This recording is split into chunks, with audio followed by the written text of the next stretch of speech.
I want everyone on 3 to scream, I'm not ready. Okay?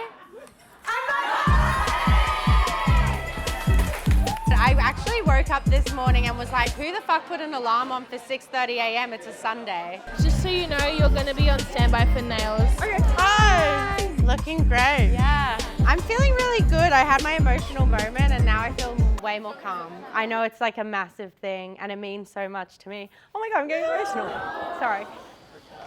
I feel like now's my only moment to eat my Vegemite sandwich as well. Hi. So we have a busy list for today. Carl is doing hair right now, Gracie's done with hair. I'm basically just assisting Honor with making sure everything's running smoothly. Sure, you good? Yeah.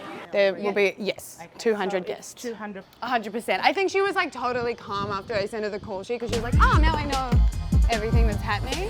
Like I said, everyone's gonna have an amazing view. Everyone gets a good seat. Okay, everyone's done with hair now. And then Everyone? Yeah, pretty much. Wow, that's iconic. We're doing Rosa's hair right now. So excited. The whole show is all plaits and then just freehand the rest, but organized chaos. That's my artist statement. Oh my God, it's gonna look so amazing snaking. Yay! Bye everyone.